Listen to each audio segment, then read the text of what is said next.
오늘날 복음에 대한 이해가 아주 얄팍합니다. 낮은 물가처럼 졸졸 흐릅니다. 복음이 깊은 바다, 능력 있는 바다로 들어가야 되는데 아주 얇은 시냇물이 되어버렸습니다. 그래서 복음을 설명하는 세 개의 단어에 큰 문제가 생겼습니다. 성경이 말하는 사랑과 오늘날 교회가 말하는 사랑이 다릅니다. 같은 단어를 사용하는데 그 의미와 내용이 다르다는 것입니다. 사도들이 말한 믿음과 오늘날 교회에서 말하는 믿음이 다릅니다. 같은 단어를 사용하는데 그 의미와 내용이 다릅니다. 그래서 여기에 혼돈이 생긴 것입니다. 성경이 말하는 은혜와 또 오늘날 사람들이 말하는 생각하는 은혜가 전혀 다릅니다. 같은 단어인데 의미와 내용이 다릅니다. 그래서 복음에 큰 혼돈이 생긴 것입니다. 오늘 말씀은 중요합니다. 반드시 이 사랑과 믿음과 은혜의 진리가 회복되어야 합니다. 그래야만 우리가 능력 있는 복음 속으로 들어간다.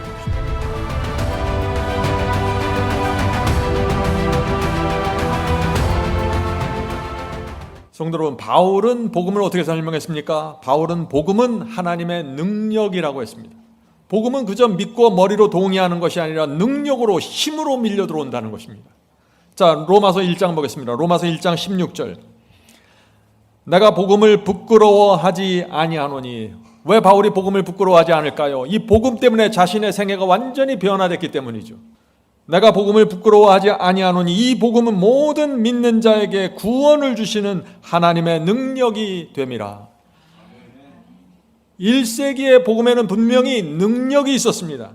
로마 황제의 핍박과 가난 속에서도 성도들이 말씀에 순종했고 우상과 죄를 버리고 좁은 길을 걸었습니다. 그리스도께 굴복했습니다. 엄청난 능력의 복음이 전파되었습니다. 1세기의 복음은 하나님의 능력이 그대로 나타났기 때문에 이 복음을 받으면은 세상을 이기고 죄를 버리면서 이 죄의 세력에서 풀려나는 것입니다. 오늘날 기독교에서 전하는 복음에도 그런 능력이 나타날까요? 나타나지 않는 것입니다. 그래서 오늘 우리가 이 문제를 살펴보는 것입니다. 자, 질문 드리죠. 복음이 능력이 되려면은 복음을 구성하는 이 세 가지 사랑, 믿음, 은혜도 능력이 되어야 합니다. 그렇죠? 예, 이 질문입니다. 사랑과 믿음과 은혜도 능력이 되어야 합니다. 그래야만 복음이 능력 있는 복음이 되는 것입니다. 하나님을 사랑하고 하나님을 믿고 하나님의 은혜를 알게 됐고 하나님의 은혜를 받았으면 그 사람에게 놀라운 변화가 일어나야 됩니다. 죄와 유혹을 깨트리고 풀어놔야 되는 것입니다. 감사와 충성으로 살아야 되는 것입니다. 이것이 능력 있는 복음, 승리의 복음입니다. 제가 늘 승리의 복음을 강조하죠. 이 승리의 복음이 무엇인가? 사랑, 은혜, 믿음, 이 세 가지의 능력이 있어야 된다는 것입니다. 성도 여러분, 사람들은 복음을 받았다고 하는데 뜨뜻미지근합니다. 주님을 사랑하고 주님을 믿고 주님께 큰 은혜를 받았다고 하는데 죄와 세속에 걸려서 넘어지고 일어나질 못하고 있는 것입니다.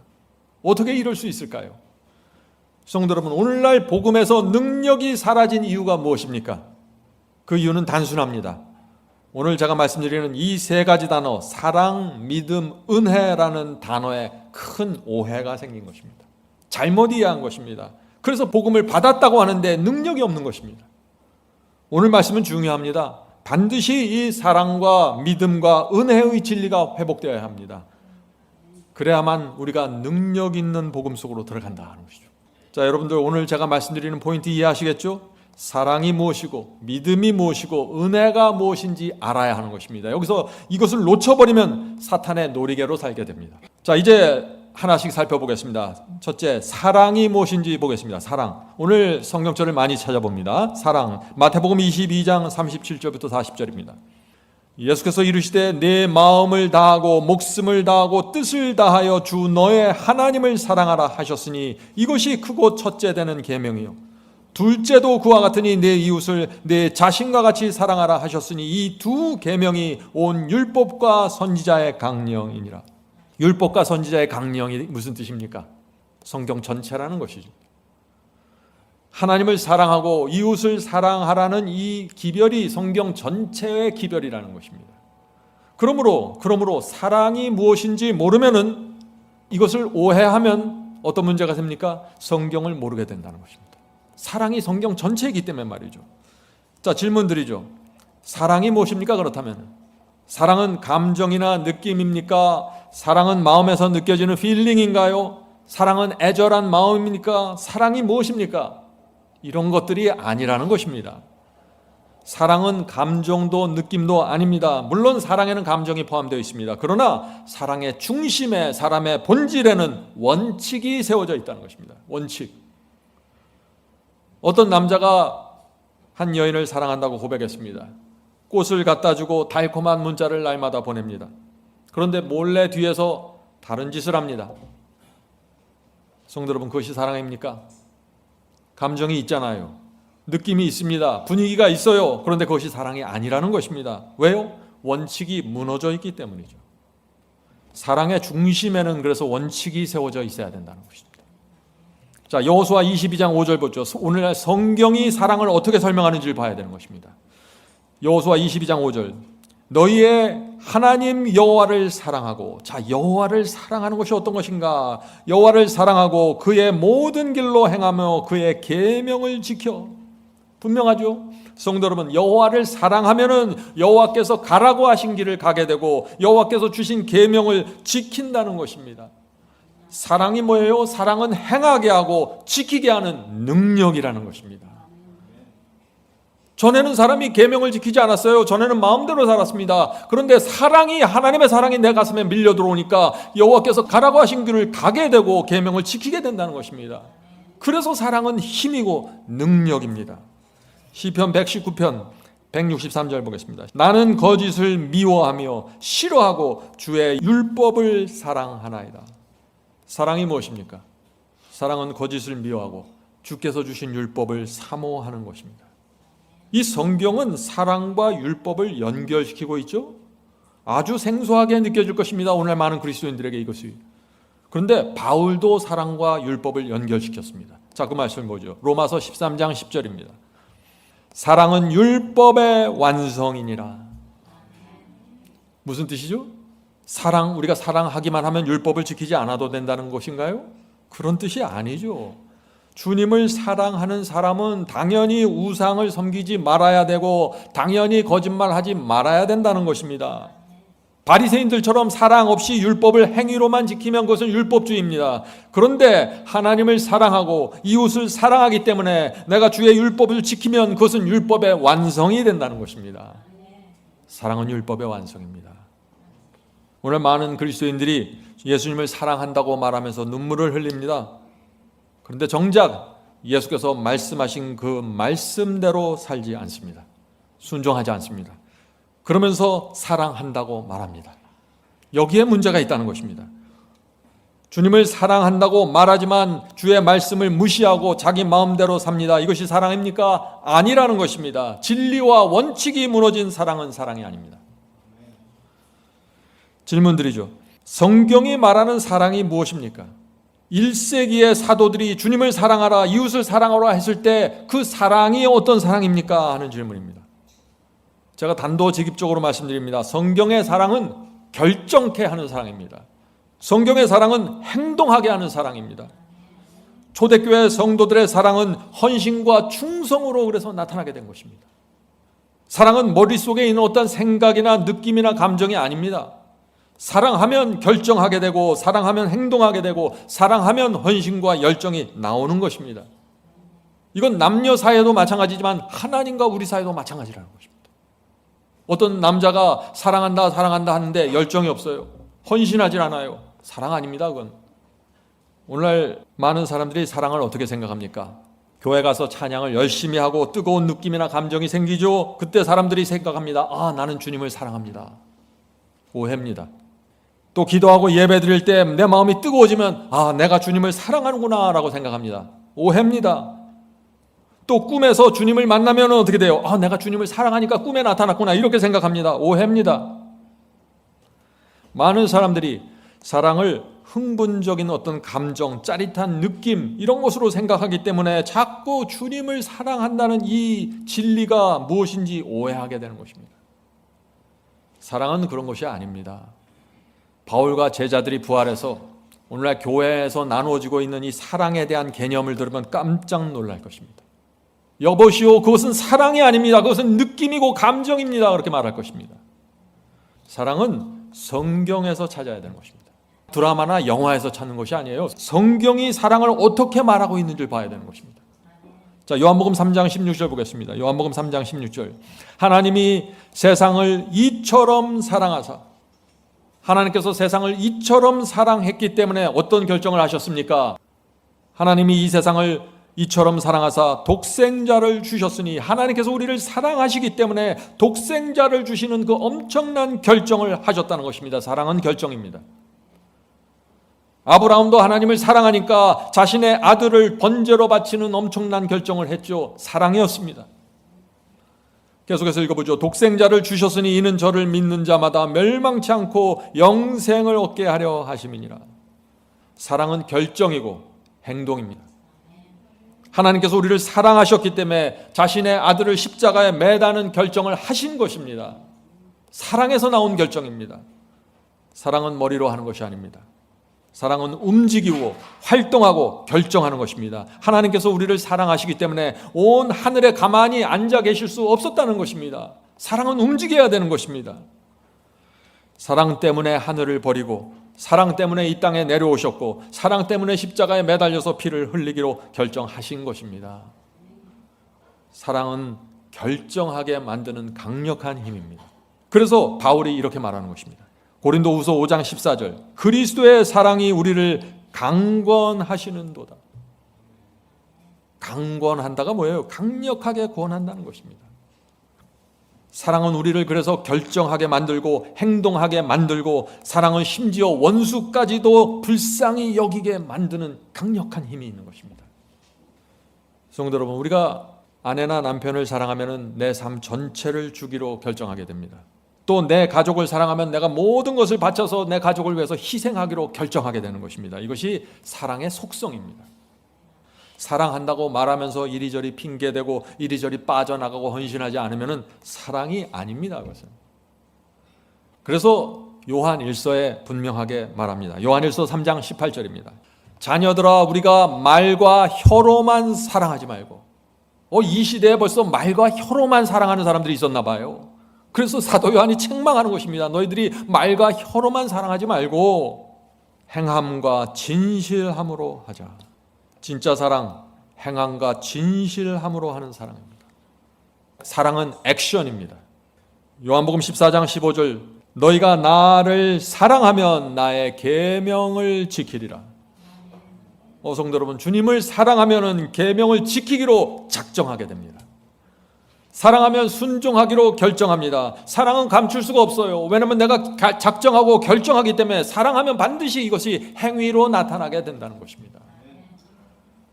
그래서 어떤 사람이 살아가는 모습을 보면, 그 사람이 하는 결정과 그 사람이 하는 행동을 보면 그 사람 속에 사랑이 있는지 없는지 알 수 있다는 것입니다. 이것이 사랑을 검증하는 기준입니다. 오늘 많은 사람들이, 청년들이 이런 기준을 갖고 내가 사랑하는 사람을 선택하면 올바른 결정을 할 수 있을 텐데, 자꾸 사랑을 감정과 느낌과 분위기로 생각하기 때문에 무너져 버리는 것입니다. 성도 여러분, 오늘날 마귀는 교회 안에 이상한 사랑을 집어넣습니다. 교회 속에서 입으로만 하는 사랑, 느낌으로만 하는 사랑을 퍼뜨렸습니다. 조심하세요. 그런 사랑을 붙잡으면 승리의 복음으로 들어갈 수 없다는 것입니다.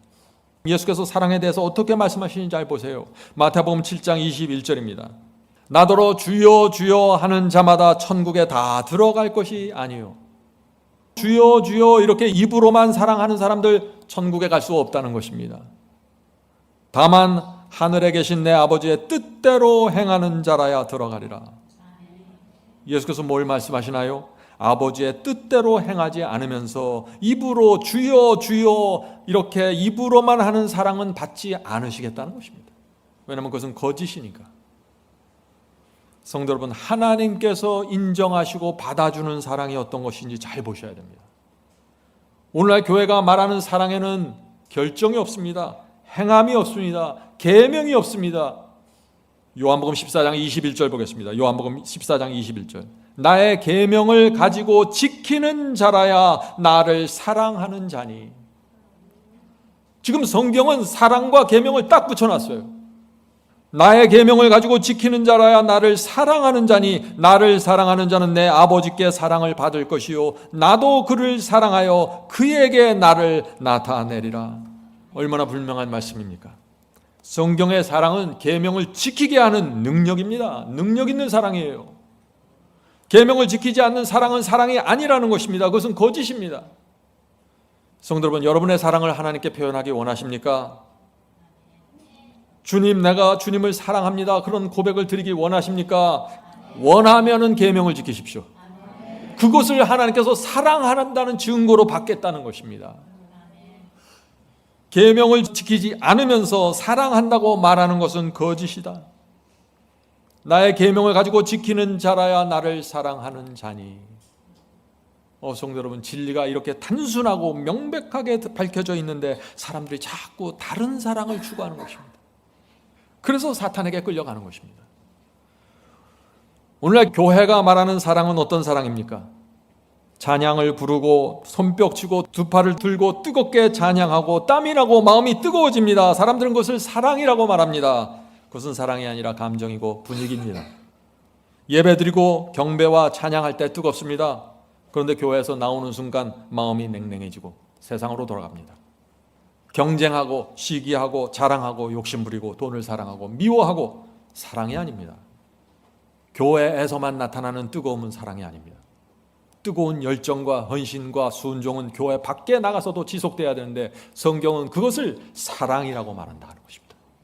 성도 여러분, 예수님의 말씀 잊지 마세요. 나의 계명을 가지고 지키는 자라야 나를 사랑하는 자니. 얼마나 사람들이 혼돈하고 애매하고 이건지 저건지 분명하지 않으니까 예수께서 이 말씀을 주신 거 아닙니까? 사랑은 하나님의 계명을 지키고 그분의 뜻대로 사는 것입니다.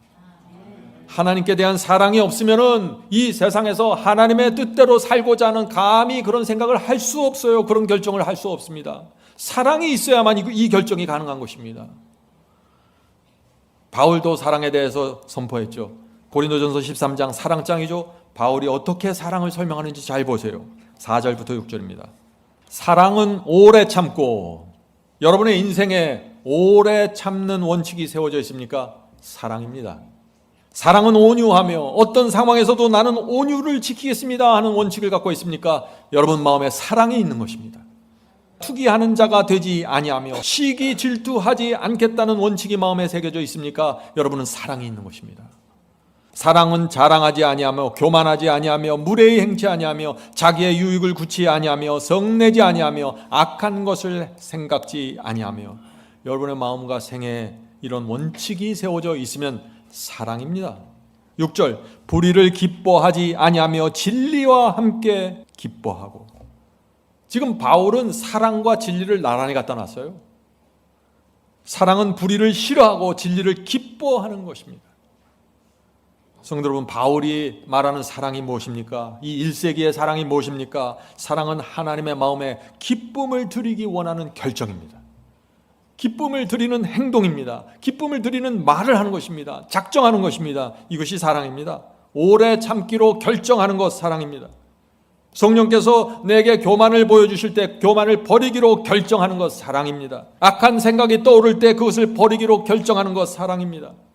진리를 만나서 기뻐하는 것 사랑입니다. 오늘날 사람들이 생각하는 사랑과 지금 바울이 1세기에 선언하고 있는 사랑의 차이가 무엇인지 보이십니까? 이 차이를 정확하게 보아야 능력의 복음으로 들어온다는 것입니다. 바울이 말하는 사랑에는 의와 진리가 포함되어 있다는 걸 잊지 마세요. 이것이 빠져버리면 성경의 사랑이 아닙니다.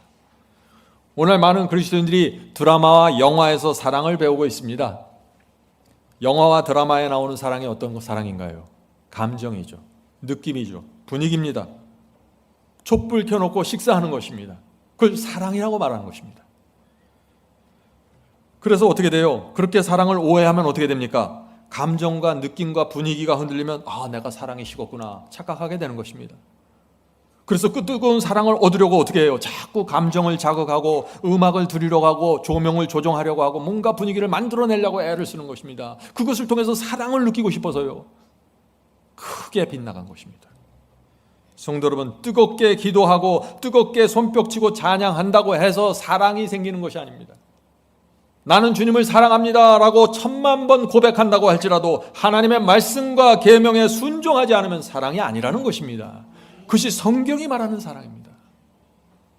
성도 여러분, 오늘 이 말이 여러분의 가슴에 폐부 속에 깊이 들어가 박혀야 되는 것입니다. 그렇지 않으면 계속 감정과 느낌을 따라가게 돼 있어요.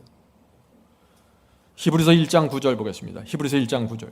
주께서 의를 사랑하시고 불법을 미워하셨는, 주님은 의를 사랑하고 불법을 미워하십니다. 여러분이 십계명이 무엇인지 알면서 의도적으로 그것을 범하고 있다면 여러분은 주님을 사랑하는 것이 아니라는 것입니다. 이것이 성경의 진리입니다. 성경의 진리를 피하지 마세요. 우리 모두 부족하지만 성경의 진리를 피해 다니기 시작하면 길을 잃어버립니다. 정확하게 진리 속으로 들어오세요. 예수께서도 하나님의 계명과 사랑을 연결시켰습니다. 자, 어떻게 연결시켰나 보시죠. 마태복음 24장 12절입니다. 불법이 성함으로 많은 사람의 사랑이 식어지리라. 오늘 많은 사람들이 이 말씀의 의미를 몰라요. 그러나 사랑이 뭔지를 알면 이게 정확해지는 것입니다. 사랑이 식어지면 불법이 성해지고 사랑이 뜨거워지면 불법이 사라진다는 것입니다. 아담과 하와가 선악과를 따먹지 말라는 계명을 범했을 때 그들에게 무슨 문제가 생긴 것입니까? 하나님께 대한 사랑이 식은 것입니다. 그래서 선악과를 따먹은 것이에요. 마음에서 사랑이 뜨겁게 불타오르는데 하나님의 말씀과 계명을 범할 수 있을까요? 그럴 수 없다는 것입니다. 진리를 거절하고 계명을 범한다는 것은 하나님께 대한 사랑이 식었다는 것입니다. 다르게 설명할 길이 없어요. 자, 질문 드립니다. 오늘날 교회에서 사랑에 대한 이야기가 왜 이렇게 심각하게 왜곡되었습니까? 왜 사랑에서, 왜 성경이 말하는 사랑에서 계명과 순종과 진리가 빠져버렸을까요? 사람들은 이 사랑을 하나님과 사탄의 전쟁 속에서 보질 않는 것입니다. 성도 여러분, 사랑은 하나님과 사탄이 치열하게 싸우고 있는 이 우주의 전쟁 속에서 그 사랑이 무엇인지 봐야 되는 것입니다. 그래야만 그 사랑의 본질이 무엇인지 알게 되는 것입니다. 자, 에스겔서 28장 14절 15절 킹제임스 성경으로 보겠습니다. 너는 사탄이죠. 너는 기름 부음을 받은 덮는 그룹이요. 이 사탄 루시퍼는 처음에 기름 부음을 받은 그룹 천사, 하나님의 보좌 최측근에 있는 그룹 천사였습니다. 자, 너는 기름 부음을 받은 덮는 그룹이며 내가 너를 세우매 네가 하나님의 성산에 있어서 화광석 사이에 왕래하였소도다. 내가 창조된 날부터 네가 내 길들에서 완전하였는데, 루시퍼는 창조된 이래, 천사로 창조된 이래 하나님께 항상 완전한 순종을 드리면서 살아왔습니다. 왜요? 하나님을 사랑했기 때문이죠. 완전하였었는데 마침내 내 안에서 불법이 발견되었도다. 분명하죠? 사랑이 식고 사랑을 잃어버리는 순간 불법이 나타나는 것입니다. 하나님의 법을 범하게 된다는 것입니다. 루시퍼는 오랜 세월 동안 하나님 옆에서 하나님의 그 성품에 감동해서 하나님을 사랑했던 자였습니다. 그런데 어느 날 루시퍼에게 무엇이 나타났다고요? 하나님의 말씀에 순종하지 않는 불법이 나타났다고요. 왜 불법이 나타났습니까? 하나님께 대한 사랑을 잃어버렸기 때문이라는 것입니다. 사랑하면 순종하고 사랑하지 않으면 불법을 행하게 됩니다. 이것이 성경의 진리입니다. 이것이 우주의 법칙입니다. 이것이 하나님과 사탄의 전쟁 속에서 바라보는 사랑의 본질입니다. 자, 요한일서 3장 4절 보겠습니다. 그래서 사도 요한이 이렇게 말하는 것입니다. 죄를 짓는 자마다 불법을 행하느니 죄는 불법이라. 죄는 불법입니다. 왜 불법을 행할까요? 하나님을 사랑하지 않기 때문이죠. 성도 여러분, 성경은 사랑과 계명을 깊이 연결시키고 있는 것입니다. 너희가 나를 사랑하면 계명을 지킬 수밖에 없을걸? 이렇게 얘기하는 것입니다. 그러나 오늘날 교회에서 이 진리를, 이 사랑과 계명이 연결된 이 진리를 가르쳐주지 않기 때문에 많은 사람들이 사랑에 대한 큰 혼돈에 빠지게 되었다는 것입니다. 그래서 누군가 나서서 계명을 지키려고 하면 너 율법주의지 이렇게 말하게 되는 것입니다. 사랑을 오해한 것입니다. 자, 질문 드리죠. 하나님을 사랑하면 하나님의 계명에 순종할까요? 예, 대답하실 수 있죠. 그렇습니다. 요한일서 5장 3절 보겠습니다. 요한일서 5장 3절. 하나님을 사랑하는 것은 이것이니 우리가 그의 계명들을 지키는 것이라. 그의 계명들은 무거운 것이 아니로다. 성도 여러분, 사랑하면 계명을 지키는데 그냥 지키는 정도가 아니라 억지로 무겁게 할 수 없이 지키는 것이 아니라 기쁘고 즐거운 마음으로 가볍게 지킨다는 것입니다. 이것이 사랑과 계명의 관계라는 것입니다. 하나님은 이런 관계를 원하시는 것입니다. 요한 2서 1장 6절 보겠습니다. 요한 2서 1장 6절. 또 사랑은 이것이니 우리가 그의 계명을 따라 행하는 것이요. 분명하죠? 사랑이 무엇입니까? 계명을 따라서 행하는 것이라고요. 사랑은 행동입니다. 사랑은 행하는 것이에요. 계명은 이것이니 너희가 처음이 언제예요? 구약시대 에덴 동산부터 들은 바와 같이 그 가운데서 행하라 하심이니라. 구약시대도 사랑이 있었고 구약시대도 계명이 있었습니다. 처음부터 에덴 동산부터 사랑은 계명을 지키는 것으로 진리가 세워진 것입니다. 아담과 하와가 하나님을 온 마음으로 사랑했을 때 계명을 지켰습니다. 선악과를 따먹지 않았습니다. 그들이. 그러나 마음에 의심이 생기고 사랑이 식어지면서 선악과를 따먹고 계명을 범하기로 결정한 것입니다. 사랑은 계명과 깊이 연결되어 있습니다. 하나님을 사랑하면요, 마귀가 아무리 옆에서 꼬이고 유혹해도 넘어가지 않습니다. 하나님을 사랑하면 충성하게 되는 것입니다. 이것이 사랑과 순종의 관계예요. 오늘날 그리스도인들이 왜 하나님의 말씀에 순종하지 않습니까? 사랑하지 않기 때문이죠. 단순한 것입니다. 여러분의 남편이, 여러분의 아내가 사랑한다고 말하면서 딴짓하면 그 사랑으로 받으시겠어요? 여러분은 받지 못하면서 왜 하나님은 자꾸 받아달라고 요구하십니까? 주님, 내가 내 마음대로 살고 계명을 지키지 않지만 내 사랑을 받아주세요. 자꾸 이렇게 말하는 것입니다. 어떤 땐 참 하나님의 그 마음을 보면 참 안타깝습니다. 사람들이 사랑을 오해해서 전혀 엉뚱하게 가버리는 것입니다. 주님 앞에 나와서 예배드리고 기도하고 찬송하는데 하나님을 사랑한다고 말하는데 전혀 다른 생각 갖고 사랑하는 것이에요. 성도 여러분, 사랑이 무엇인지 보아야 합니다. 성경이 말하는 사랑과 오늘날 교회가 말하는 사랑 사이에 어떤 차이가 있는지 정확하게 보셔야 됩니다. 그래야만 복음이 무엇인지 이해하게 되는 것입니다. 자, 질문 드립니다. 오늘날 교인들의 사랑을 성서적으로 올바로 이해하면 어떤 일이 생길까요? 오늘날 그리스도인들이 정말 사랑이 어떤 것인지 이해하게 되면 교회에 어떤 일이 생길까요? 하는 질문입니다. 교회에 엄청난 일이 생기죠. 교회가 크게 부흥하고 죄와 불순종이 교회에서 사라지게 됩니다. 교인들의 마음에 사랑이 불타오르면 교인들 마음에 충성이 불타오르게 되는 것입니다. 불법이 사라지는 것입니다.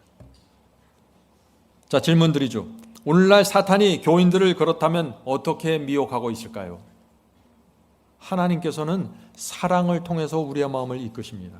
십자가를 높이 들어 올려서 사랑을 보여주시고 우리를 순종의 길로 인도하십니다.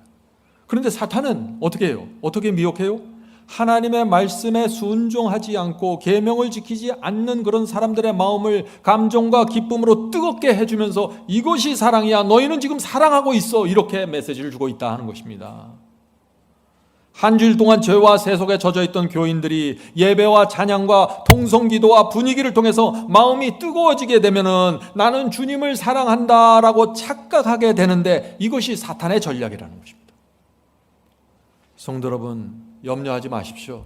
뜨거움이 없다고, 뜨거운 감정이 없다고, 뜨거운 느낌이 없다고, 뜨거운 찬양이 없다고 염려하지 마세요. 우리 마음에 하나님을 향한 충성과 순종이 있으면은 하나님께서 너희가 나를 사랑하는지 내가 알아, 이렇게 말씀하시는 것입니다. 간절한 기도, 죄를 버리는 회개, 온 마음을 다해 부르는 찬양, 진리가 선포될 때 아멘으로 화답하는 신앙, 주님의 뜻대로 살아가는 삶, 이것이 사랑입니다. 이것이 진짜 사랑입니다. 그래서 요한계시록을 보면은요, 마지막 시대에 하나님께 충성하는 그 백성이 어떤 사람들인지 분명하게 설명하는 것입니다. 자, 요한계시록 12장 17절, 이 말씀 여러분들 잘 아시죠? 요한계시록 12장 17절입니다. 용이 여자에게 분노하여 돌아가서 그 여자의 남은 자손 곧 하나님의 계명을 지키며 예수 증거를 가진 자들로 더불어 싸우려고 바다 모래 위에 섰더라. 마지막 시대에 이 용과 싸우는 마지막 백성이 누구입니까? 하나님의 계명을 지키는 자들이라고요. 무슨 뜻인가요? 이들은 하나님을 사랑하기 때문에 하나님께서 주신 계명까지 지키는 사람들이야 이 메시지를 주는 것이야. 계명이 나오면 사랑을 연상하셔야 돼요. 사랑이 나오면 계명을 연상하셔야 돼요. 같이 가는 것입니다. 요한복음 14장 21절입니다. 나의 계명을 가지고 지키는 자라야 나를 사랑하는 자니. 성도 여러분, 성경이 이렇게 분명하게 진리를 보여주고 있습니다. 우리 모두 계명을 지키는 사랑과 이 충성을 갖게 되기를 제가 간절히 바랍니다. 자, 이제 믿음으로 넘어가겠습니다. 오늘 세 단어를 배운다 그랬죠? 첫 번째 사랑을 배웠습니다. 두 번째 믿음입니다. 믿음이 무엇입니까? 믿음도 마찬가지입니다. 믿음도 결정이고 행동입니다. 사랑이 행동으로 나타나는 것처럼 믿음도 행동으로 나타납니다. 왜요? 진짜 믿으니까요. 진짜 믿으니까 행동하는 것입니다. 믿음은 어떤 교리나 지식에 대한 동의가 아니에요. 머릿속으로 동의하는 것이 아닙니다. 믿음은 머릿속에 있는 어떤 생각이나 관념이 아닙니다. 자, 야고보서 2장 보겠습니다. 여러분들 잘 아시는 성경절이죠. 야고보서 2장 14절 18절입니다. 내 형제들아, 만일 사람이 믿음이 있노라 하고 행함이 없으면 무슨 이익이 있으리요? 그 믿음이 능히 누구를 구원하겠느냐? 머리로만 믿고 행함이 없으면 그런 믿음으로는 구원받지 못한다고요. 행함이 없는 믿음은 그 자체가 죽은 것이라 혹이 가로되 너는 믿음이 있고 나는 행함이 있으니 행함이 없는 내 믿음을 내게 보이라. 나는 행함으로 내 믿음을 내게 보이리라. 성도 여러분, 여러분의 믿음을 보이십시오. 여러분의 믿음을 실천으로 보이셔야 합니다. 여러분의 믿음을 행동으로 보여주셔야만 합니다. 그래야 하나님과 사탄의 전쟁에서 내가 하나님의 편이라는 것이 증명되고 나타나면서 사탄이 도망쳐버리는 것입니다. 성도 여러분, 잊지 마세요. 사랑도 행함으로 나타나고 믿음도 행함으로 나타날 수밖에 없습니다. 사랑을 해보세요. 여러분이 행하지 않게 되나? 진짜 믿어보세요. 어떻게 실천하지 않는지. 그럴 수가 없다는 것입니다. 자, 야고보서 2장 22절 24절. 네가 보거니와 믿음이 그 행함과 함께 일하고 믿음과 행함이 함께 간다는 것입니다. 행함으로 믿음이 온전케 되었느니라. 이로 보건대 사람이 행함으로 의롭다 하심을 받고 믿음으로만 아니니라. 참 놀라운 말씀이죠. 오늘날 이런 이야기를 하면은 곧바로 율법주의로 몰아갑니다. 행함과 순종이 없으면서 입으로만 머리로만 믿는 것은 아무런 의미가 없다고 야고보는 말하는 것입니다. 여러분이 이제 어떤 믿음을 받으시겠습니까? 오늘날 교회에서 말하는 그런 믿음을 받으시겠습니까? 아니면 야고보가 말하는 이 복음을 받으시겠습니까? 결정해야 되는 것입니다. 사랑과 믿음에 대한 오해가 생기면서 큰 문제가 생겼습니다. 주님을 사랑한다고 말하는데, 주님을 믿는다고 말하는데 순종하지 않습니다. 주님을 따라가지 않습니다. 가짜 사랑이고 가짜 믿음입니다. 주님을 믿는다고 고백하는 자들은 반드시 주님의 말씀을 붙잡고 따라가는 것입니다. 그래서 진짜 믿음은 순종하게 됩니다. 오늘날 교회에서 말하는 믿음 속에 순종의 진리가 빠져버렸어요. 그래서 이렇게 큰 복음의 혼돈이 생겨버린 것입니다. 자, 로마서 3장 31절 보겠습니다. 로마서 3장 31절. 바울은 믿음이 무엇인지 분명하게 설명합니다. 그런즉 우리가 믿음으로 말미암아 율법을 계명을 폐하느뇨 그럴 수 없느니라. 도리어 율법을 굳게 세우느니라. 분명하죠? 여기 어떻게 오해할 여지가 전혀 없는 것입니다. 우리가 주님을 믿고 신뢰하면 주의 말씀과 계명을 굳게 세우고 순종하게 됩니다. 너무나 당연한 말씀입니다. 정말 주님을 믿고 신뢰하면은 말씀을 순종합니다. 안 할 수가 없는 것입니다. 이것은 믿는데 어떻게 안 해요? 안 믿으니까 안 하는 거지. 자, 요한복음 3장 36절에서 또 이 믿음과 순종의 관계를 정확하게 보여줍니다. 요한복음 3장 36절. 아들을 믿는 자는 영생이 있고. 많은 사람들이 여기까지만 인용해요. 아들을 믿으세요. 믿습니까? 그럼 영생이 있습니다. 여기까지만 말하고 딱 끝나버리는 거예요. 그럼 큰 오해가 생기죠. 나머지를 읽어봐야 됩니다. 아들을 순종치 아니하는 자는 영생을 보지 못하고 도리어 하나님의 진노가 그 위에 머물러 있느니라. 이 말씀이 믿음과 행함에 대한 완전한 균형입니다. 하나님의 아들을 믿음으로 영생을 얻습니다. 맞습니다. 그러나 그 말씀에 순종하지 않으면 도리어 하나님의 진노가 임하게 된다는 것입니다. 그래서 바울도 이런 말씀을 한 것입니다. 로마서 2장 12절입니다. 하나님 앞에서 율법을 듣는 자가 의인이 아니요 오히려 오직 율법을 행하는 자라야 의롭다 하심을 얻으리니. 성도 여러분, 주님을 우리가 정말 믿고 신뢰하면 주의 말씀을 듣고 앉아 있을 수가 없어요. 주님을 믿으면 주의 입에서 나온 모든 말씀에 순종하게 되고 그 말씀을 붙잡고 살아가게 된다는 것입니다. 그래서 바울이 율법을 행하는 자라야 의롭다 하심을 얻으리니. 사도 바울이 이런 말을 했어요. 놀랍지 않아요? 바울은 믿음만 얘기하는 줄 알으셨죠? 아니에요. 믿음을 강조하지만 동시에 이 율법의 행함을 말해서 균형을 항상 잡아줬습니다. 예수께서도 바울과 같은 진리를 선포하셨습니다. 마태복음 7장 24절 27절입니다. 누구든지 나의 이 말을 듣고 행하는 자는, 듣기만 하는 것이 아니에요. 행해야 되는 것입니다. 듣고 행하는 자는 그 집을 반석 위에 지은 지혜로운 사람 같으니. 어떤 사람이 지혜로운 사람입니까? 주의 말씀을 듣고 행하는 자입니다. 그런 사람들은 반석 위에 집을 저는 것 같다고요. 아무리 풍랑이 몰아쳐도 이 집은 흔들리지 않는다는 것이죠. 지혜로운 사람 같으리니 비가 내리고 창수가 나고 바람이 불어 그 집에 부딪히되 무너지지 아니하나니.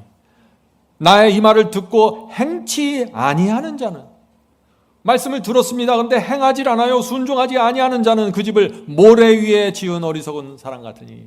반석 위에 지은 사람과 모래 위에 지은 사람이 있다는 것입니다. 차이가 뭐예요? 듣는 건 똑같이 들어요. 그런데 행함이 없다는 것입니다.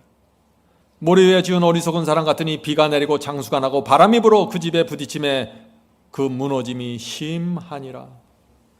참 이상하죠? 왜 그리스도를 믿는 사람들이 주의 말씀을 들었는데 행하지 않을까요? 참 이상하잖아요. 주께서 말씀하시고 이렇게 하라 저렇게 하라 이리로 오라 저리로 가라 말씀하시는데 행하지를 않아요. 듣긴 잘 들어요. 감동을 받습니다. 왜 그럴까요? 대답은 간단합니다. 믿지 않기 때문이라는 것입니다. 믿으면 그럴 수 없다는 것이에요. 이것이 성경의 진리예요. 믿으면 행하고 믿지 않으면 행하지 않습니다. 내가 그 사람을 믿으면 따라가고 내가 그 사람을 믿지 않으면 따라가지 않는 거예요. 믿음이 무엇입니까? 주의 말씀을 듣고 행하는 것입니다. 신학자들이 자꾸 말을 비틀고 꼬아서 이상하게 만들지만 예수께서 주신 진리는 분명합니다. 주의 말씀을 듣고 행하는 것이 믿음이라고 지금 말하고 있는 것입니다. 듣고 행하는 사람들이 구원받는 성도들입니다. 오늘날 교회 안에 그래서 두 종류의 사람들이 있는 것입니다. 주의 말씀을 듣고 행하는 성도들이 있고, 다른 쪽에서는 주의 말씀을 계속해서 듣지만 행하지 않고 순종하지 않는 사람들입니다. 이 둘의 차이가 어디서 드러나나요? 비바람이 불고 장수가 몰려지면 본질이 다 드러난다는 것입니다. 모래 위에 있는 사람들은 그냥 무너져 버린다는 것이죠. 성도 여러분, 이 성경의 진리는 아주 분명합니다. 1세기는 다 이렇게 가르쳤어요. 그래서 이 복음이 엄청난 능력으로 사람들에게 전파됐던 것입니다. 예수님과 제자들 모두 행하라고 했고 지키라고 했고, 이런저런 핑계대고서 듣기만 하는 자는 다 멸망받는다고 말하고 있는 것입니다. 요한계시록 1장 보겠습니다. 요한계시록 1장 3절입니다. 예언의 말씀을 읽는 자와 듣는 자와 그 가운데 기록한 것들을 지키는 자들이 복이 있나니 때가 가까움이라. 사도 요한이 듣고 읽는 자가 복을 받는다고 했으면 얼마나 좋을까요? 지켜야 돼, 이렇게 말씀하시는 것입니다. 여기서 하나님과 사탄의 전쟁에서 두 편이 나눠져 버리는 것입니다. 알곡과 가라지 다 읽고 듣습니다. 그런데 행하지 않습니다. 거기서 나눠지는 것입니다. 행하고 지키는 데서 나눠지는 것입니다. 왜요? 행하고 지키려면 거기서 헌신이 필요하고 희생이 필요하고 손해가 필요하니까.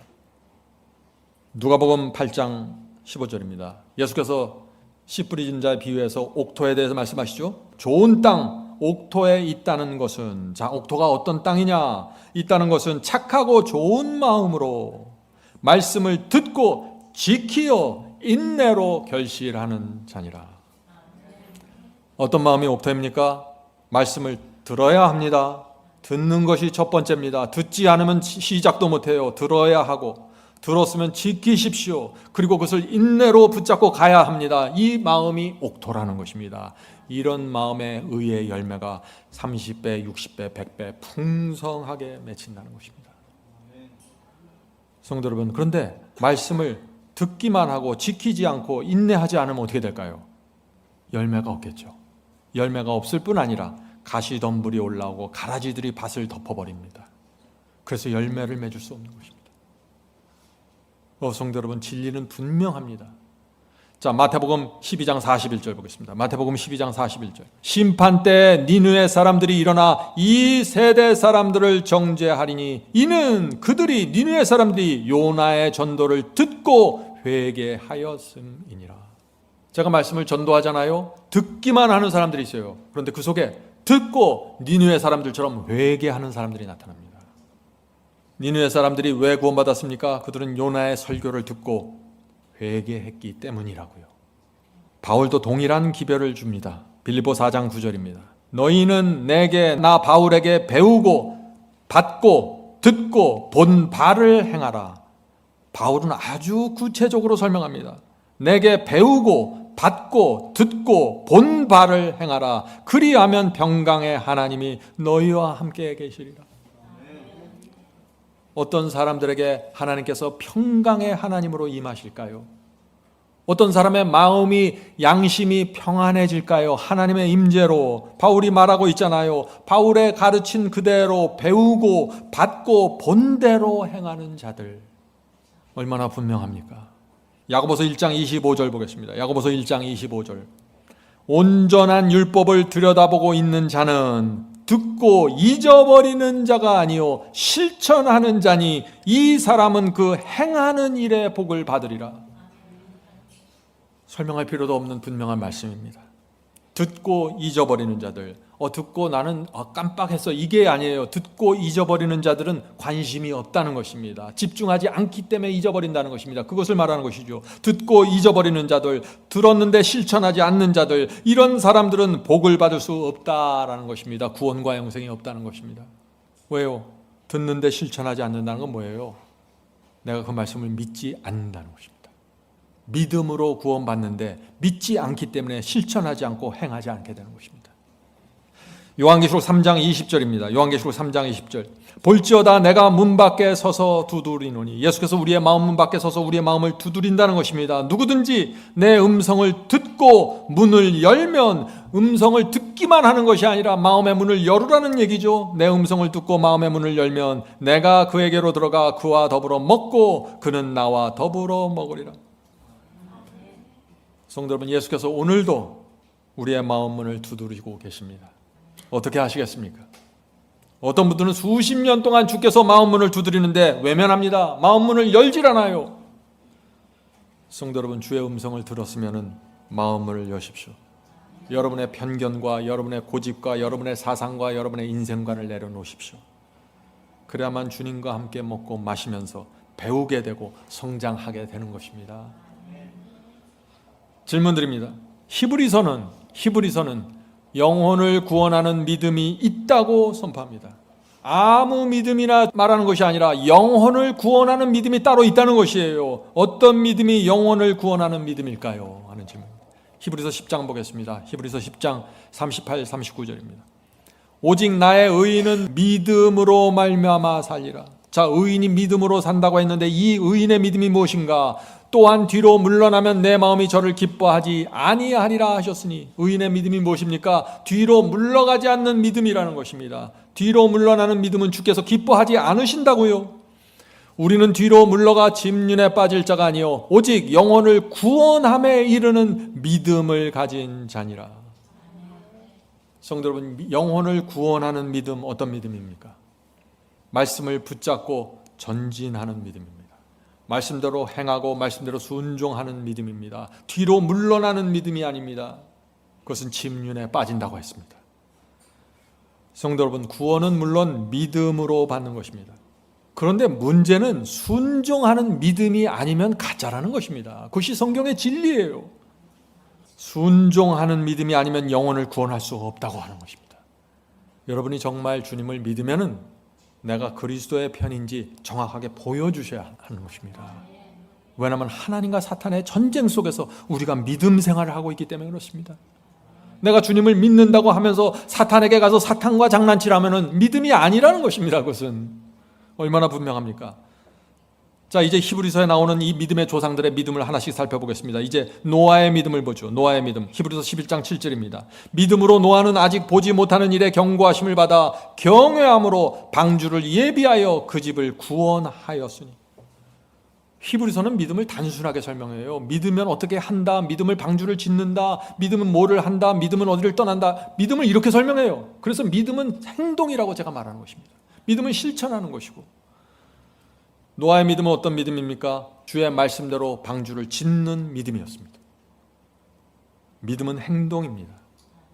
노아가 주께서 방주를 지으라고 하실 때 주님 제가 그 말씀을 믿습니다, 방주 짓는 거 좋습니다 하고 생각으로만 하고 마음으로만 생각하고 망치를 꺼내서 못질을 하지 않고 행위로 옮기지 않았다면 어떤 결과가 생겼을까요?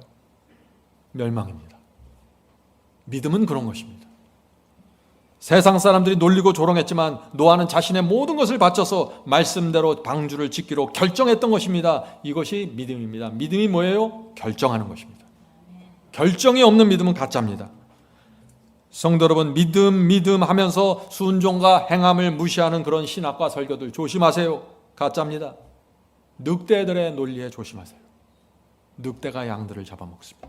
거짓 논리로, 거짓 복음으로 잡아먹는 것입니다. 아브라함의 믿음 어떻습니까? 히브리서는 말합니다. 히브리서 11장 8절이죠. 믿음으로 아브라함은 부르심을 받았을 때 순종하여 장래 기업으로 받을 땅에 나갈새 갈 바를 알지 못하고 나갔으며. 아브라함의 믿음이 무엇입니까? 부르심에 응답하는 순종하는 믿음입니다. 갈 바를 알지 못했습니다. 어디로 가라는 정확한 명령이 떨어지지 않았어요. 그냥 고향 땅을 떠나라고만 했습니다. 그런데 그 말씀을 믿었습니다. 그리고 고향을 떠났습니다. 갈 바를 알지 못하고. 믿음은 주의 명령대로 따르기로 결정하는 것입니다. 행하는 것입니다.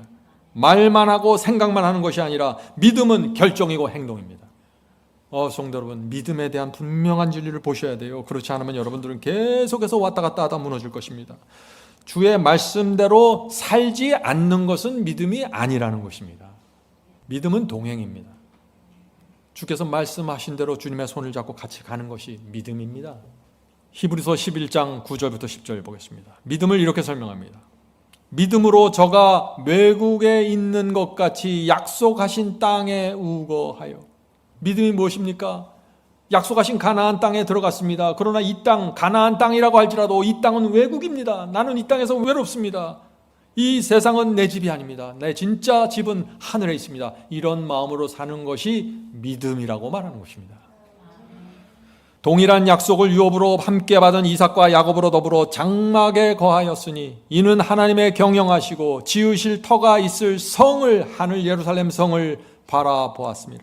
믿음이 무엇입니까? 믿음은 하늘 도성을 향해 뚜벅뚜벅 걸어가는 것입니다. 믿음은 주께서 명하신 곳에 장막을 치면서 사는 것입니다. 믿음은 하루하루 주님의 뜻대로 사는 것입니다. 그렇게 살 때, 그렇게 계속해서 걷다 보니까 어느 날 하늘 도성의 문이 열리고 내가 그 안에 들어가게 되었다는 것입니다. 이것이 에녹이 하나님과 동행한 삶입니다. 믿음으로. 그래서 믿음은 반드시 행동으로 옮겨지는 것입니다. 하나님을 믿으면 말씀대로 살기 위해서 내가 계획하게 되고 준비하게 되고 행동으로 옮기게 되는 것입니다. 성도 여러분, 지금 당장 하나님의 말씀대로 살기 어려운 상황에 있으십니까? 먼저 뜻을 정하십시오. 뜻을 정하십시오. 순종하기로. 믿음이니까 뜻을 정하고 실행에 옮길 수 있는 계획을 세우십시오. 길을 열어달라고 기도하십시오. 주께서 그런 믿음을 받으시고 여러분의 생애를 인도하시는 것입니다. 여러분이 이렇게 하지 않으면 인도함을 받을 수가 없는 것입니다. 그냥 여러분이 머릿속으로만 믿으면서 계속 그 자리에 남아있을 수밖에 없어요. 아무도 여러분을 꺼내줄 수 없습니다. 여러분이 결정하고 여러분이 작정해야 되는 것입니다. 자, 질문 드립니다. 만일 아브라함이 하나님의 명령이 무엇인지 알았지만 갈대아 우르에 그대로 남아 있었으면 어떻게 되었을까요? 만일 아브라함이 하나님을 믿는다고 고백하고 기도하고 예배 드렸지만 주께서 가라고 하신 곳을 가지 않고 적당하게 자리 잡고 한 자리에 자리 잡고 살았으면 어떻게 되었을까요? 하는 질문입니다. 어떻게 되었을까요? 아무 일도 생기지 않는 것이죠. 아브라함은 가나안 땅에도 들어갈 수 없었고 모리아 산에서 갈 수 없었고 하늘 도성에도 갈 수 없고 믿음의 조상도 될 수 없었습니다. 행동하지 않는 믿음은 허무한 것입니다. 행동하지 않는 믿음은 아무 결과도 생기지 않습니다. 천국문이 열리지 않습니다. 야고보서 2장 19절부터 24절. 내가 하나님은 한 분인 줄 믿느냐? 잘하는도다. 귀신들도 믿고 떠느니라. 귀신들도 믿습니다. 귀신들도 하나님의 존재를 믿습니다. 하나님께 대한 지식과 개념을 갖고 있어요. 이 지식과 개념으로만 생각하면 사탄이 우주 최고입니다. 우주 최고의 믿음을 갖고 있어요. 지식과 개념이 믿음이라면. 지식에서 멈춘 믿음, 순종이 없는 믿음은 그것이 마귀의 믿음이라고 지금 야고보가 말하고 있는 것이에요. 허탄한 사람아, 행함이 없는 믿음이 헛것인 줄 알고자 하느냐. 우리 조상 아브라함이 그 아들 이삭을 제단에 드릴 때 행함으로 의롭다 하심을 받는 것이 아니냐. 내가 보거니와 믿음이 그의 행함과 함께 일하고 행함으로 믿음이 온전케 되었느니라. 얼마나 분명합니까? 야고보의 눈에는 지금 행함이 없는 믿음, 말로만 하는 믿음은 너무나 이상하다는 것입니다. 그 사탄의 믿음 아니야? 귀신들도 믿고 떠는데 왜 너희들은 믿기만 하고 행하지를 않지? 난 도무지 이해가 안 돼. 지금 그 말씀을 하는 것이에요. 이미 1세기에 이런 거짓 복음들이 기독교 안에 지금 들어오고 있는 것입니다. 야고보가 그것을 향하여 지금 질책하고 있는 것이에요. 이에 성경에 이른바 아브라함이 하나님을 믿었으니 이것을 의로 여기셨다는 말씀이 응하였고, 자, 아브라함이 믿음으로 의롭게 되었다는 말씀이 창세기에 나오죠. 그 말씀이 무슨 뜻이냐? 지금 야고보가 설명하는 것입니다. 그는 하나님의 벗이라 칭함을 받았나니 이로 보건대 사람이 행함으로 의롭다 하심을 받고 믿음으로만 아니니라. 성도 여러분, 야고보는 지금 행함이 없으면 의롭게 될 수 없다고 도장을 꽝 찍었어요. 야고보가 지금 무엇을 말하고 있습니까? 너희가 하나님을 정말 믿으면 행함이 없을 수 없다는 것입니다. 아브라함도 믿었기 때문에 믿음으로 의롭게 되었지만 그의 삶을 봐라. 아들을 모리아산에서 제단에 바치지 않니? 그 행함이 오지 않니? 그 행함으로 그의 믿음을 인친 게 아니냐. 오늘 많은 설교들과 신학이 야고보의 이 말씀을 피해 다녀서 도망치고 있어요. 지금 믿음으로 말미암는 의를 설명할 때 이 성경절을 이용하지 않고 있는 것이에요. 아브라함이 아들을 모리아산 제단에 바쳤을 때 그 행함으로 하나님의 친구가 되었다고 말하잖아요. 그 행함으로 아브라함의 믿음이 온전케 되었다고 말하잖아요. 믿음은 결정입니다. 믿음은 행동입니다. 그래서 믿음이 있으면 엄청난 결정을 하고 놀라운 생애를 살게 되는 것입니다. 이것이 승리의 복음의 파워입니다. 여러분이 이 믿음을 받으셔야 여러분의 생애에 변화가 생기는 것이에요. 질문드리죠. 하나님께서 어떤 사람들에게 새 예루살렘 성문을 열어주시고 하늘과 우주를 상급으로 주실까요? 이제 여러분들 대답하실 수 있죠. 믿는다고 말하는 자들이 받습니까? 말씀을 아는 자들이 받습니까? 지식을 머리에 쌓는 사람들이 받습니까? 말씀을 듣기만 하는 자들이 받나요? 상급을 받나요? 성경을 잘 열심히 읽기만 하면 상급을 받습니까? 아니라는 것입니다. 말씀대로 사는 자들이 받는다는 것입니다. 실천하는 자들, 행위로 옮기는 자들, 온 마음과 생애를 바쳐서 말씀대로 결정하고 말씀대로 행동하는 사람들, 이 사람들에게 하늘문이 열린다고요. 어린 양이 어디로 인도하는지 지켜보는 자들, 바라보는 자들이 아니에요. 따라가는 자들입니다. 성경이 이렇게 믿음에 대해서 분명하게 얘기하고 있는데 사람들은 자꾸 멀리서 바라보기만 하고 구경꾼만 되려고 그래요. 하나님 열심히 싸우십시오. 승리하기 바랍니다. 파이팅! 거짓 믿음입니다. 마태복음 7장 21절 22절에 그래서 예수께서 이렇게 말씀하시는 것입니다. 나더러 주여 주여 하는 자마다 천국에 다 들어갈 것이 아니요 다만 하늘에 계신 내 아버지의 뜻대로 행하는 자라야 들어가리라. 뜻대로 행하는 자들입니다. 교회 많이 세우고 헌금 많이 들어가야 천국 들어가는 게 아니라 하나님의 뜻대로 하나님의 말씀대로 살아야 한다는 것입니다. 그것이 진짜 믿음이라는 것이죠.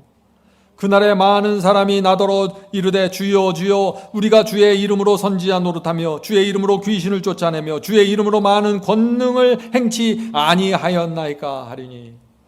오늘 많은 기독교인들이 이 말을 합니다. 제가 오늘 그런 분들에게 이 질문을 드리고 싶습니다. 여러분이 기도하면 아름다운 방언이 터져 나옵니까? 여러분이 안수하면 병이 낫고 안진뱅이가 일어납니까? 여러분이 어떤 사람의 손을 잡으면 그 사람의 과거와 미래가 훤히 들여다 보이십니까? 하나님께서 날마다 여러분의 귀에 음성을 들려주십니까? 기도하면 귀신을 쫓아내는 권능을 갖고 있습니까? 설교가 유창하고 성경을 잘 가르칩니까? 여러분의 교회의 교인들이 10만 명입니까? 무엇이 기준입니까, 성도 여러분? 하나님께서 우리를 구원하시는 기준은 이런 것들이 아니라는 것입니다. 그럼 기준이 무엇일까요? 예수께서 이어서 말씀하십니다. 마태복음 7장 23절입니다. 그때 내가 저희에게 밝히 말하되 내가 너희를 도무지 알지 못하나니 불법을 행하는 자들아 내게서 떠나가라 하리라. 지금 권능을 행하고 선지자 노릇을 하고 성경을 정말 잘 가르쳤는데 이 사람들을 가르쳐 불법을 행하는 자들이라고 말하고 있어요. 왜요? 마귀와 한편이라는 게. 무서운 말씀이죠. 선지자처럼 가르치고 권능을 행했는데 주님께서 내가 너희를 도저히 모른다. 왜 그럴까요? 불법을 행한다는 것입니다. 주의 말씀과 계명에 순종하지 않으면서 지금 딴짓하고 있다는 것입니다. 핵심을 놓쳤다는 것이에요. 성도 여러분, 성경이 말하는 참된 믿음이 무엇인지 모르면은 예수께서 말씀하신 이 문제에 빠져버리는 것입니다. 엉뚱한 일을 하고 있는 것이에요. 엉뚱한 일을. 디도서 1장 16절 보겠습니다. 저희가 하나님을 시인하나 행위로는 부인한. 분명하죠? 저희가 하나님을 입으로 시인하지만 행위로는 부인하니 가증한 자요 복종치 아니하는 자요 모든 선한 일을 버리는 자니라. 이제 여러분들이 이 말씀의 의미를 아시겠죠? 마지막 심판날에 많은 사람들이 지금 우리가 읽은 이 말씀을 무시한 결과를 받게 될 것입니다. 야고보서 1장 22절입니다. 너희는 도를 행하는 자가 되고 듣기만 하여 자신을 속이는 자가 되지 말라. 많은 사람들이 자기를 속입니다. 어떻게 속입니까? 복음의 도를 들었습니다. 알았습니다. 진리를 알았어요. 그런데 행하지 않았습니다. 야고보는 그런 사람들을 가르쳐서 자기를 속이는 자라고 말하고 있는 것입니다. 어떻게 자기를 속였을까요? 나는 진리를 알았고 들었고 많이 알고 있기 때문에 나는 주님을 믿는 것이고 나는 주님을 사랑하는 것이야. 이렇게 자기를 속였다는 것입니다. 행하지는 않으면서, 순종하지 않으면서 말이죠. 자기를 굴복하지 않으면서 말이죠. 요한계시록 22장 14절, 킹제임스 성경으로 요한계시록 22장 14절, 마지막 하늘 도성에 어떤 자들이 들어가나 그걸 말하는 것이죠. 하나님의 계명을 지키는 자는 복이 있나니 이는 저희가 생명나무, 하늘 생명나무에 나가며 문들을 통하여 성에, 예루살렘 성에 들어갈 권세를 얻으려 함이로다. 성도 여러분, 오늘 여러분들이 성경절을, 많은 성경절을 봤는데 어때요? 이 믿음이, 성경은 믿음을 계명으로 연결하고 있어요. 믿음은 순종으로 연결시키고 있습니다. 믿음은 말씀만 듣기만 하는 것이 아니라 행하는 것이라고 계속해서 말하고 있잖아요. 이것은 율법주의가 아니에요. 진짜 믿고 진짜 사랑하면 이것이 나온다는 것입니다. 속일 수 없다는 것이에요. 감출 수가 없는 것이에요. 오해하지 마세요. 우리가 지금 율법주의를 말하고 있는 것이 아닙니다. 유대인들은 율법주의였죠. 유대인들은 하나님의 말씀과 계명을 철저하게 지키기 위해서 법에 법을 추가해서 600개 이상의 법조문을 만들어 놓고 우리 이제 하나하나 잘 지켜서 한번 구원에 도달해 봅시다 라고 가르쳤죠. 이것이 율법주의예요. 하나님의 말씀은 그렇게 지켜지는 것이 아니에요. 어떻게 지켜집니까? 하나님께서 우리에게 새 마음을 주심으로 율법을 이루게 하시는 것이에요. 십자가의 사랑과 은혜를 바라보는 사람의 마음속에 성령께서 역사하시는 것입니다. 탕자처럼 회개하게 만드시는 것입니다. 성령의 역사입니다. 아버지 앞에 엎드려서 아버지, 나를 이제 아버지의 종으로 받아주시옵소서. 이제부터 무슨 일이든지 제가 하겠습니다. 이것이 회개입니다. 하나님께서 우리에게 이런 회개의 마음을 주심으로써 순종의 길로 인도하시는 것이죠. 심령 속에서 하나님께 충성하겠다는 그 소원과 결정이 이루어지는 것입니다. 성령의 역사로. 이것이 새 마음을 받는 것이에요. 새 마음을 받으면 주님을 사랑하게 되고 주님을 신뢰하게 되고 죄를 미워하게 되고 하나님의 말씀과 계명에 기쁨으로 순종하게 됩니다. 감사함으로 좁은 길을 가게 됩니다. 모든 것이 자연스러운 열매로 풍성하게 맺혀지게 됩니다.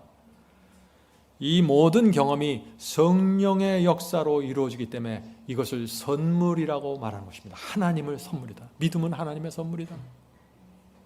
그러나 유대인들의 문제가 무엇입니까? 유대인들은 이런 내적인 경험, 이 거듭남의 경험, 회개의 경험이 없이 행위로만 어떤 율법들을 잘 지켜서 구원을 만들어내려고 따내려고 했어요. 그 결과 어떤 일이 생겼습니까? 내적인 경험이 없기 때문에 성품이 변화되지 않는 것이죠. 성품이 삐뚤어집니다. 이기적이고 까다롭고 냉랭한 게 된 것입니다. 위선자로 사는 것입니다. 이것이 율법주의의 참담함입니다. 자, 이제 마지막 세 번째 단어, 은혜를 살펴보겠습니다. 은혜. 이 세 가지 단어를 정확하게 승리의 복음으로 받아야 되는 것입니다. 성도 여러분, 은혜가 무엇입니까?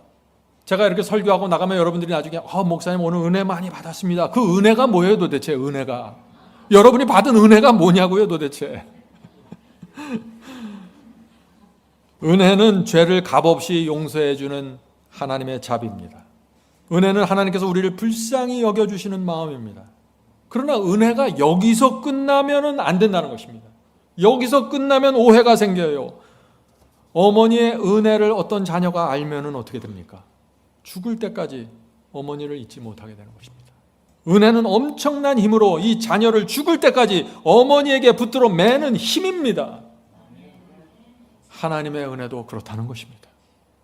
우리가 정말 하나님의 은혜를 알면 은혜가 엄청난 힘으로 우리를 하나님께 붙들어 맵니다.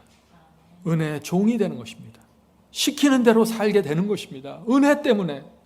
은혜는 성령을 통해서 우리 마음을 감동시키고 굴복시키는 능력입니다. 복음은 능력이에요. 은혜는 십자가의 사랑과 희생을 바라보는 죄인의 마음을 변화시키는 능력입니다. 은혜는 느낌이나 감정이 아니에요. 바울의 말씀을 들어보세요. 바울에게 있어서 은혜는 왕이라고 했습니다. 자, 로마서 5장 21절. 죄가 사망 안에서 왕노릇한 것 같이, 많은 사람들이 이 말만 하죠. 죄가 우리 생애 속에 왕노릇하고 있습니다. 우리는 어쩔 수 없어요. 이렇게 살다가 죽는 것입니다. 은혜로 다 덮어줘야 돼요. 맨날 이 얘기만 합니다. 바울이 그렇게 얘기 안 해요. 그런데 보세요. 죄가 사망 안에서 왕노릇한 것 같이 은혜도 또한 의로 말미암아 왕노릇하여 우리 주 예수 그리스도로 말미암아 영생에 이르게 하려 함이라. 죄가 왕노릇합니까? 그렇습니다. 그런데 또한 은혜도 왕노릇합니다. 은혜가 왕노릇해요. 은혜가 우리를 종으로 만들어서 힘있게 짓누르면서 은혜가 우리를 막 끌고 다녀요. 이리로 가라 저리로 가라 이걸 지켜라 하면서. 그런데 이 사람은 은혜 때문에 따라가는 것입니다. 은혜로 구원받는 경험입니다. 은혜가 왕처럼 우리에게 역사하시기 때문에 은혜 아래 거하면 죄가 우리를 끌고 가지 못한다고요. 그것이 바울의 기별이에요. 로마서 6장 15절. 그런즉 어찌하리요? 우리가 법 아래 있지 아니하고 은혜 아래 있으니 죄를 지으리요? 그럴 수 없느니라. 은혜가 무엇이에요? 그럴 수 없느니라가 은혜입니다. 주님의 은혜에 붙잡혀 있으면 죄를 지을 수 없다는 것입니다. 자, 그렇다면 왜 그리스도인들이 죄를 짓게 될까요? 은혜가 뭔지 모르거나 은혜를 외면하기 때문이죠. 로마서 16장 20절. 평강에 하나님께서 속히 사탄을 너희 발 아래 상하게 하시리라. 엄청난 얘기죠. 성도 여러분, 우리가 어떻게 사탄을 발로 짓밟을 수 있을까요? 너희 발 아래 상하게 하시리라. 우리 주 예수의 은혜가 너에게 있을지나. 은혜 때문에 이것이 가능하다는 것입니다. 주의 예수의 은혜가 무엇인 줄 알면 사탄을 싫어하게 되는 것입니다. 사탄을 짓밟게 되는 것입니다. 사탄이 가까이 오면 유혹을 하면 밀쳐버리는 것입니다. 은혜 때문에 그렇다는 것이에요. 내가 은혜를 아는데 어떻게 이렇게 살 수 있습니까? 그럴 수 없느니라. 은혜를 알면 사탄을 버리고 그리스도 안으로 들어가게 된다는 것입니다. 이것이 은혜의 복음입니다. 은혜가 무엇입니까? 바울은 은혜를 이렇게 설명합니다. 에베소 2장. 이 말씀이 은혜를 설명하는 좋은 말씀입니다. 기억하세요. 에베소 2장 1절부터 5절입니다. 너희의 허물로 죄로 죽었던 너희를 살리셨도다. 그때 너희가 그 가운데 행하여. 자, 은혜를 알기 전에는 허물과 죄 가운데서 살았다는 것입니다. 이 세상 풍속을 쫓고 공중의 권세 잡는 자를 따랐으니 지금 불순종의 아들들 가운데 역사하는 영이라. 무슨 뜻이에요? 은혜를 내가 알기 전에는 내가 세상을 따라갔고 불순종의 아들로 이 세상을 살았다는 것입니다. 은혜를 알기 전에는 말이죠. 은혜를 알기 전에는 우리도 다 그 가운데서 우리 육체의 욕심을 따라 지내며 육체와 마음에 원하는 것을 하여 다른 이들과 같이, 저 다른 세상 사람들과 같이 본질상 진노의 자녀가 되었더니. 많은 사람들이 이런 얘기를 하죠. 우린 본질상 진노의 자녀입니다. 우리는 죄 짓고 이렇게 살 수밖에 없어요. 불순종은 당연한 것입니다. 누구에게 당연해요? 은혜를 알기 이전의 사람들, 세상 사람들에겐 당연하다는 것이 그게. 그런데 은혜를 알면은 달라진다는 것입니다. 은혜를 알면은. 본질상 진노의 자녀였더니 긍휼에 풍성하신 하나님이 우리를 사랑하신 그 큰 사랑을 인하여 허물로 죽은 우리를 그리스도와 함께 살리셨고 너희가 은혜로 구원을 얻은 것이라. 은혜로 구원받았다는 말을 정확하게 이해하셔야 됩니다. 하나님께서 내가 범한 이 죄를 못 본 척하고 감추어주고 덮어주는 것이 은혜가 아닙니다. 은혜는 이것입니다. 전에는 내가 죄와 세상 속에서 진노의 자녀로 살았는데 이제는 하나님의 큰 사랑을 알게 되어 허물과 죄를 버리고 주님과 함께 살게 되었다는 것입니다. 그것이 은혜로 구원받는다는 말의 의미라는 것입니다. 얼마나 분명합니까? 은혜를 이렇게 이해해야만 승리의 복음으로 깊이 들어올 수 있는 것입니다. 주님, 제가 오늘 죄를 범했습니다. 은혜로 덮어주셔야죠. 주님은 은혜가 많잖아요. 사랑이잖아요. 덮어주셔야지. 은혜 아니에요. 사랑도 아니고. 성도 여러분, 우리가 주님의 큰 사랑과 은혜를 알면은 우리 마음이 달라지고, 우리 마음이 감동되고, 우리의 말과 행동이 달라집니다. 우리의 동기가 순결해집니다. 우리의 인생의 계획이 달라집니다. 은혜를 알면은 모든 것이 달라집니다. 왜요? 은혜는 파워로서 밀고 들어오기 때문에.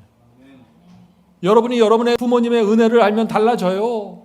어머니의 은혜를 알면 자녀들이 달라집니다. 은혜를 모를 땐 본질상 진노의 자녀로 살아가요, 우리 자녀들이. 그런데 어머니의 희생과 어머니의 은혜를 알면은, 아버지가 어떤 희생을 치렀는지 알면 달라지는 거예요. 하물며 하늘 아버지의 은혜를 아는데요, 안 달라져요? 은혜가 뭔지를 알아야 돼요. 성도 여러분, 오늘 우리는 믿음, 사랑, 은혜의 진리를 확인했습니다. 사랑하면 행하게 되고, 믿음이 있으면 순종하게 되고, 은혜를 알면 모든 것을 바치게 되는 것입니다. 빚진 자의 심령으로, 은혜의 종으로 이 세상을 살게 되는 것입니다. 그래서 믿음과 사랑과 은혜는 하나로 연결되어 있는 것이에요. 믿음 따로 사랑 따로 은혜 따로가 아니에요. 이건 다 하나예요. 하나의 하나님의 성품을 어떤 각도에서 바라보고 설명하느냐에 따라서 그것을 사랑이라고 말하고, 그것을 은혜라고 말하고, 그것을 우리의 믿음으로 설명하는 것입니다. 성령께서 오늘 이 말씀을 통해서 우리를 승리의 복음으로 깊이 인도해 주시길 제가 간절히 바랍니다. 단어를 아셔야 됩니다. 단어 때문에 수많은 사람들이 고통당하고 있습니다. 하나님께서 오늘 이번 기회에 이 세 가지 단어에 대한 깊이와 크기를 우리 영혼 속에 새겨주시길 제가 간절히 바랍니다. 하늘에 계신 저희들의 아버지, 말씀으로 저희의 눈을 열어주시고 귀를 열어주셔서 감사합니다. 믿음과 사랑과 은혜 속에 하나님의 깊은 복음이 담겨져 있음을 저희가 봅니다. 그것을 이제는 저희가 능력의 복음, 승리의 복음으로 받기를 원합니다. 주여, 저희를 진리로 인도해 주시옵소서. 하늘에 계신 아버지, 오랫동안 믿음이 무엇이고 사랑이 무엇이고 또 은혜가 무엇인지 정확하게 잡질 못해서 혼돈해오면서 살았습니다. 그러나 이제부터 저희가 성경이 말하는 그 복음 속으로 들어가기 원합니다. 저희의 삶에 함께 해주시고 붙잡아 주시옵소서. 이곳에 함께 예배드리는 연약한 성도들이 있습니다. 이제 처음 진리를 잡고 들어오는 성도들이 있습니다. 주여, 불쌍히 보시고 붙잡아 주시옵소서. 한 걸음 한 걸음 인도해서 세워 주시옵소서. 그래서 기쁨과 감사로 주께서 인도하시는 길 갈 수 있도록 축복해 주시옵소서. 주여, 저희 마음을 날마다 은혜를 베푸셔서 저의 마음을 세워주시고 용기를 주시고 믿음을 주셔서 주님과 함께 동행할 수 있도록 도와주시옵소서. 이 모든 말씀 예수님의 이름으로 간절하게 기도드립니다. 아멘.